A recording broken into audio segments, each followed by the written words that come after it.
Last video यानी कि lecture 8 में हमने सती चौरा कांड के बारे में पढ़ा था, प्लस 1857 की जो क्रांति थी जो कि फेल हो गई थी, उसके फेल होने के जो कारण थे उसके बारे में भी हमने पढ़ा था। और अब देखते हैं लेक्चर 9 जो कि कांग्रेस के बारे में है। एक्चुअली क्या हुआ था कि जब 1857 की जो क्रांति हुई थी भारत देश के विभिन्न हिस्सों पर, तो अंग्रेजों ने क्या किया कि एक ऐसे संस्था के निर्माण करना चाहते थे जो इस तरह की क्रांति शुरू ही न होने दें।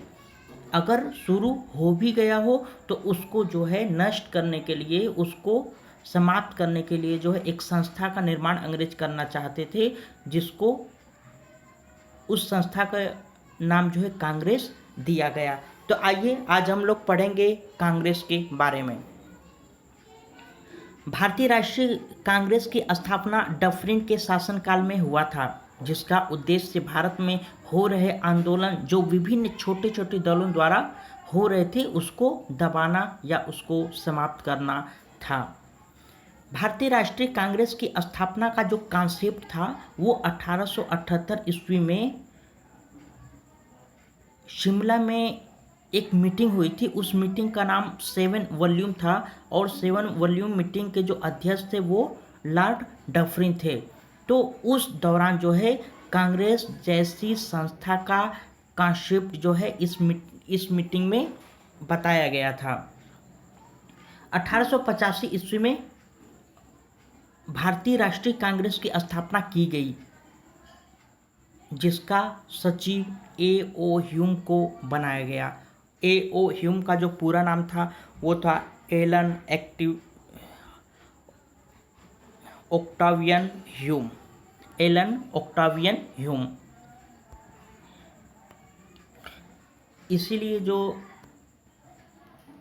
राष्ट्रीय कांग्रेस के जो संस्थापक की बात आती है तो कहा जाता है कि A.O. ह्यूम ने किया था। 1885 ईस्वी में इंडियन नेशनल यूनियन की स्थापना की गई थी, यानी कि 1885 ईस्वी में इंडियन नेशनल यूनियन की स्थापना की गई थी।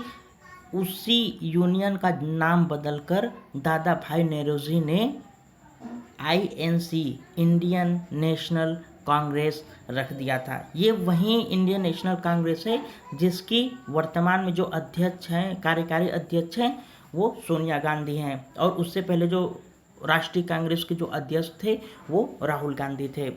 तो राष्ट्रीय कांग्रेस की जो स्थापना, भारतीय राष्ट्रीय कांग्रेस की जो स्थापना की गई थी वो इसलिए की गई थी कि भारत देश को आज़ाद कराने के लिए जो क्रांतियां हो रही है देश भर में, उसको दबाना था या उसको समाप्त करना था। लेकिन बाद में यही संस्था जो है भारत देश को आज़ाद करने का सबसे बड़ी संस्था के रूप में सामने आती है।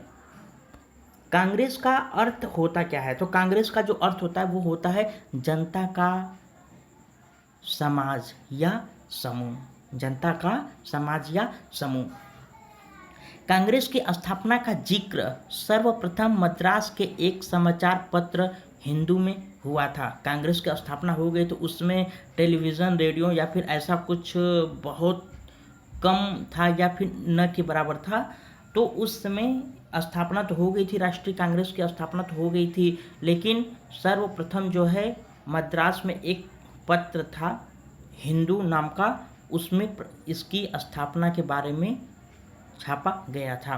और गांधी जी ने राष्ट्रीय कांग्रेस के बारे में कहा था कि जैसे ही भारत देश आज़ाद हो जाता है वैसे भारतीय राष्ट्रीय कांग्रेस जो संस्था है इसको समाप्त कर देना चाहिए।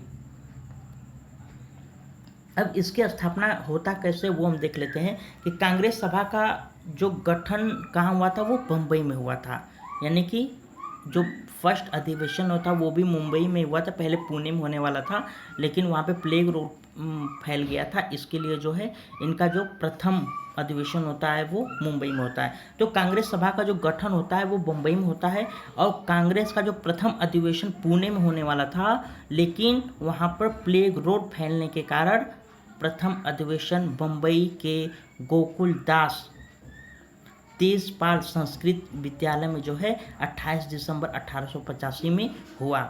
और इसकी अध्यक्षता WC बनर्जी, व्योमेश चंद्र बनर्जी जी ने की थी तथा प्रथम अधिवेशन में 72 लोगों ने भाग लिया था। यानी कि भारतीय राष्ट्रीय कांग्रेस का जो प्रथम अधिवेशन हुआ था मुंबई में, उसमें 72 लोगों ने भाग लिया था। अब आइए देख लेते हैं कि वो 72 लोग थे कौन। एक्चुअली ये दक्षिण भारत में हुआ था, मतलब मुंबई में हुआ था, जो कि दक्षिण भारत के बिल्कुल पास में ही है। तो यही रीज़न है कि बम्बई के जो लोग थे वो 38 लोग इसमें शामिल हुए थे 72 लोगों में, और मद्रास से 21 लोग शामिल हुए थे, और यूपी से सिर्फ 7 लोग इस अधिवेशन में शामिल हुए थे। पंजाब से 3 लोग और 3 लोग बंगाल से जो है प्रतिनिधित्व इस अधिवेशन में किए थे। कांग्रेस के प्रथम अधिवेशन में 9 प्रस्तावों को शामिल किया गया था। यानी कि 9 प्रस्ताव को राष्ट्रीय कांग्रेस अधिवेशन के फर्स्ट जो अधिवेशन था उसमें रखा गया था। और यह प्रस्ताव यह भी था कि ब्रिटेन के साथ भारत में भी ICS यानी कि जो IS की जो परीक्षा होती है होनी चाहिए। यानी कि जैसे पहले क्या होता था कि IS बनने के लिए जो है भारतीय लोग जाके ब्रिटेन में जाते थे, वहाँ पे परीक्षा देते थे, क्योंकि वो परीक्षा भारत में होती ही नहीं थी। तो ये भी एक प्रस्ताव था। राष्ट्रीय कांग्रेस जो अधिवेशन था प्रथम अधिवेशन, उसमें एक यह भी प्रस्ताव था कि जो IAS की जो परीक्षा होती है ब्रिटेन में वो भारत में भी होनी चाहिए, और इसकी उम्र जो 18 साल है उसको 18 से जो है बढ़ाकर 22 वर्ष कर देनी चाहिए। अब अक्सर एग्जाम्स में पूछा जाता है कि भारतीय राष्ट्रीय कांग्रेस का जो अधिवेशन हुआ था कब कब हुआ था, कहाँ कहाँ हुआ था, उसकी अध्यक्षता किसने किया था, और उस अधिवेशन में कौन से प्रस्ताव रखे गए थे। तो आइए उसके बारे में हम देख लेते हैं। कांग्रेस की स्थापना कब हुई थी? 1885 ईस्वी में हुई थी। किसके शासनकाल में हुआ था? तो वो लॉर्ड डफरिन के शासनकाल में हुआ था। जो प्रथम अधिवेशन के बारे में हमने थोड़ा बहुत जस्ट अभी पढ़ा है, उसके बारे में थोड़ा सा देख लेते हैं कि जो प्रथम अधिवेशन होता है वो 1885 ईस्वी में होता है, बम्बई में होता है, और इस अधिवेशन की अध्यक्षता व्योमेश चंद्र बनर्जी जी करते हैं। और इस अधिवेशन में ये कहा जाता है कि जो ICS जो IAS की जो परीक्षा होती है वो सिर्फ ब्रिटेन में आयोजित न करके भारत में भी उसका आयोजन होना चाहिए, और उसकी उम्र 18 वर्ष से बढ़ाकर जो है 22 वर्ष कर देनी चाहिए। जो दूसरा अधिवेशन होता है वो जस्ट 2 साल बाद होता है 1887 ईस्वी में, जो कि मद्रास में होता है, और इसकी जो अध्यक्षता करते हैं वो बदरुद्दीन तैयब जी करते हैं। और बदरुद्दीन तैयब जी प्रथम मुस्लिम अध्यक्ष बनते हैं भारतीय राष्ट्रीय कांग्रेस के, और इसी अधिवेशन में प्रथम बार तमिल भाषा का भी प्रयोग किया जाता है। भारतीय राष्ट्रीय कांग्रेस का जो तीसरा अधिवेशन होता है वो अगले साल यानी कि 1888 ईस्वी में होता है इलाहाबाद में, और इसकी अध्यक्षता जॉर्ज ह्यूलेजी करते हैं, जो कि प्रथम यूरोपीय अध्यक्ष होते हैं। किसकी? भारतीय राष्ट्रीय कांग्रेस के। जो नेक्स्ट अधिवेशन होता है वो 1889 ईस्वी में होता है, बम्बई में होता है, और इसकी अध्यक्षता विलियम वेडरवन जी करते हैं, और प्रथम बार महिलाओं ने इस अधिवेशन को, मतलब भारतीय राष्ट्रीय कांग्रेस के किसी भी अधिवेशन में प्रथम बार महिलाओं ने भाग लिया। उसके बाद 1890 में कलकत्ता में भारतीय राष्ट्रीय कांग्रेस का अधिवेशन होता है, जिसकी अध्यक्षता फिरोज शाह मेहता जी करते हैं, और इस अधिवेशन में सरकारी अधिकारी के भाग लेने पर रोक लगा दी गई थी, और कादम्बरी गांगुली ने इस अधिवेशन को संबोधित किया था। उसके बाद भारतीय राष्ट्रीय कांग्रेस की जो अगली अधिवेशन होता है वो 1896 ईस्वी में होता है, कलकत्ता में होता है, और इसकी अध्यक्षता रहीमतुल्लाह जी करते हैं, और इसी अधिवेशन में रविंद्रनाथ जी ने वंदे मातरम गाया था। और ये भी डिसीजन लिया गया था कि धन के निष्कासन का एक सिद्धांत पेश किया था किसने? दादा भाई नौरोजी ने। जो सरकारी खजाने हैं यूं ही निकाल कर कोई यूज नहीं कर सकता था, उसको निकालने का एक सिद्धांत बनाया गया था कि किस तरह निकलेगा और किसकी देखरेख में उस धन का प्रयोग किया जाएगा। जो अगला आईएनसी का जो अधिवेशन होता है वो 1901 ईस्वी में होता है कलकत्ता में, और इसकी अध्यक्षता दीन श्रीवास्तव जी करते हैं। और इस अधिवेशन में प्रथम बार गांधी जी ने हिस्सा लिया था। उसके बाद 1905 में बनारस में भारतीय राष्ट्रीय कांग्रेस की अधिवेशन होता है, और इस अधिवेशन के अध्यक्षता गोपाल कृष्ण गोखले जी करते हैं। और इस अधिवेशन में बंग भंग की निंदा की गई थी। जो बंगाल विभाजन अंग्रेजों ने कर दिया था उसकी निंदा की गई थी, और इसी अधिवेशन में गोखले जी को विपक्ष का नेता की भी उपाधि दी गई थी। और 1906 में फिर कलकत्ता में अधिवेशन होता है जिसकी अध्यक्षता दादा भाई नौरोजी जी करते हैं। और उसके बाद 5 साल बाद यानी कि 1911 में कलकत्ता में ही भारतीय राष्ट्रीय कांग्रेस का अधिवेशन होता है जिसका अध्यक्षता विशन नारायण धर जी करते हैं। और इसी अधिवेशन में राष्ट्रगान प्रथम बार गाया गया था। और उसके बाद 1912 ईस्वी में बांकीपुर में भारतीय राष्ट्रीय कांग्रेस का अधिवेशन शुरू होता है जिसकी अध्यक्षता रघुनाथ मुधोलकर जी करते हैं। और इसी अधिवेशन में A.O. ह्यूम को भारतीय राष्ट्रीय कांग्रेस का पिता घोषित किया जाता है। उसके बाद 1917 ईस्वी में जो अधिवेशन होता है भारतीय राष्ट्रीय कांग्रेस का कलकत्ता में, उसकी अध्यक्षता एनी बेसेंट जी करती हैं, जो कि प्रथम महिला अध्यक्ष बनती हैं भारतीय राष्ट्रीय कांग्रेस की। और इसी अधिवेशन में तिरंगे झंडे को कांग्रेस ने अपनाया था। तिरंगे झंडे को अपनाने में बहुत सारे प्रॉब्लम आए थे, क्योंकि गांधी जी कहते थे कि बीच में जो अशोक चक्र है तिरंगे में उसकी जगह पे ये चरखा रखना चाहते थे। इसके लिए काफ़ी बहस हुआ था जो कांग्रेस के जो अन्य पदाधिकारी थे, लेकिन फाइनली लोग गांधी जी को मना लेते हैं और वहाँ पे जो है आज भी अशोक चक्र है। उसके बाद 1924 ईस्वी में भारतीय राष्ट्रीय कांग्रेस की अधिवेशन बेलगांव में होता है जिसकी अध्यक्षता गांधी जी करते हैं। और यह एकमात्र अधिवेशन रहता है जिसकी अध्यक्षता गांधी जी करते हैं। उसके बाद 1925 ईस्वी में कानपुर में भारतीय राष्ट्रीय कांग्रेस का अधिवेशन होता है जिसकी अध्यक्षता सरोजिनी नायडू जी करती हैं, जो कि दूसरी महिला अध्यक्ष बनती हैं और प्रथम भारतीय महिला अध्यक्ष बनती हैं। और इसी अधिवेशन में विजय विश्व तिरंगा प्यारा का जो गीत है ये गाया गया था। ये दूसरी महिला अध्यक्ष थी। इससे पहले एक जो महिला अध्यक्ष बनी थी वो कौन थी? वो एनी बेसेंट जी थी। लेकिन अगर बात करें प्रथम भारतीय महिला की तो वो रहती हैं सरोजिनी नायडू।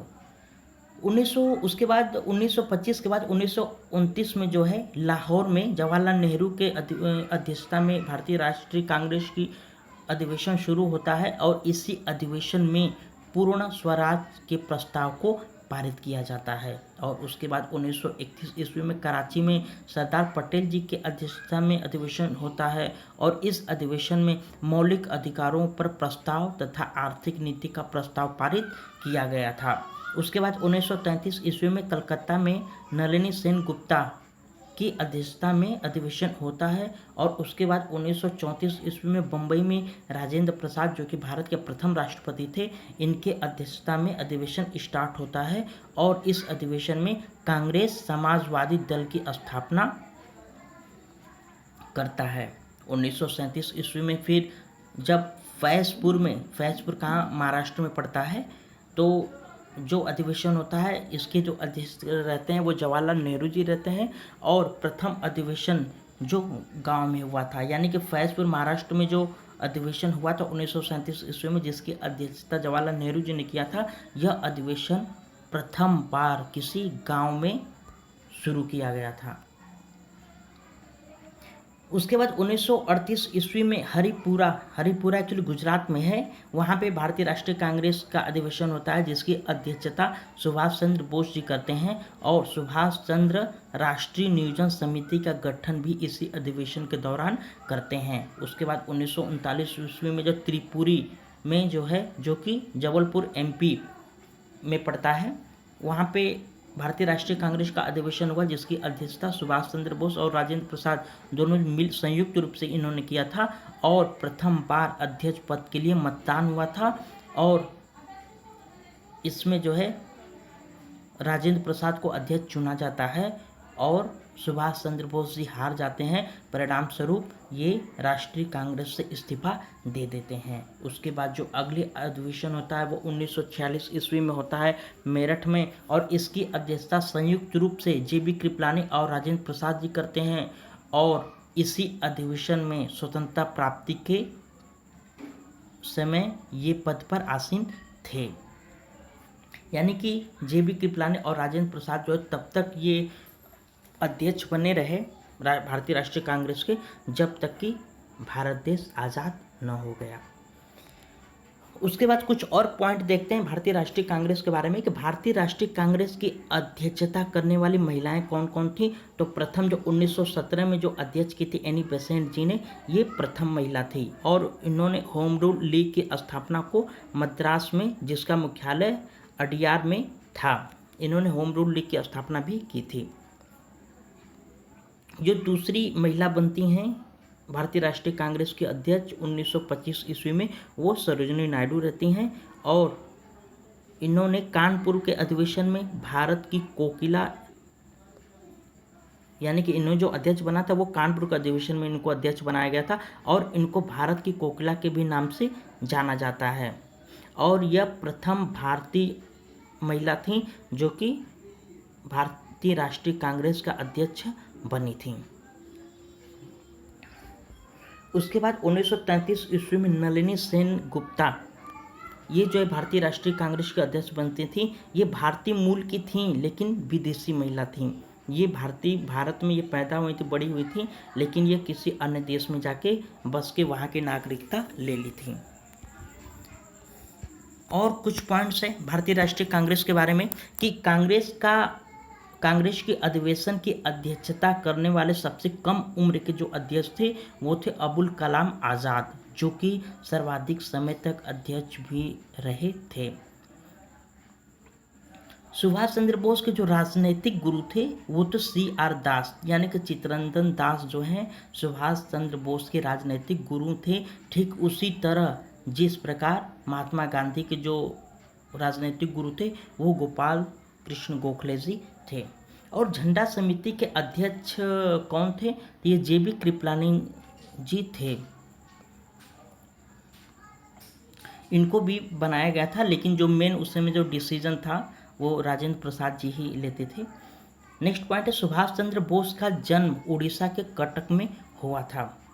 नेक्स्ट पॉइंट, वल्लभ भाई पटेल को सरदार की उपाधि जो है बरदौली सत्याग्रह के दौरान यहाँ की महिलाओं ने गांधी जी की सहायता से दी थी। यानी कि उनका तो वल्लभ भाई पटेल था लेकिन हम लोग कहते हैं उनको सरदार वल्लभ भाई पटेल। तो सरदार की जो उपाधि थी उनको बरदौली सत्याग्रह के दौरान यहाँ की महिलाओं ने जो है गांधी जी की सहायता से दी थी। कब दी थी? 12 अगस्त 1928 में बरदौली दिवस के दिन। लाहौर अधिवेशन के बाद जवाहरलाल नेहरू ने 31 दिसंबर 1929 को रावी नदी के किनारे तिरंगा फहराया था तथा 26 जनवरी 1930 को पूर्ण स्वाधीनता दिवस के रूप में मनाया था।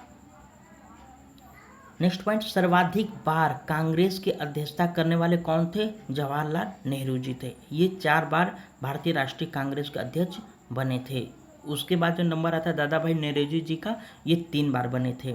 अब भारत की नाइटिंगेल यानी कि भारत की कोकिला किसको कहते हैं? तो ये सरोजिनी नायडू को कहते हैं। और गांधी जी के जो राजनीतिक गुरु थे उनका क्या नाम है? तो उनका नाम गोपाल कृष्ण गोखले है। और विलियम वेडरवर्न ने A.O. ह्यूम की जीवनी लिखी है। यानी कि विलियम वेडरवर्न ने A.O. ह्यूम की बायोग्राफी लिखी हुई है। तो गाइज़ ये था मेरा आज का छोटा सा वीडियो जो कि भारतीय राष्ट्रीय कांग्रेस के बारे में थी। आपको कैसा लगा प्लीज़ आप कमेंट करके बताइएगा। पसंद लगा हो, अगर पसंद आया हो तो आप लाइक करिएगा, ना पसंद आया हो डिसलाइक करिएगा। Thank you very much for watching this video.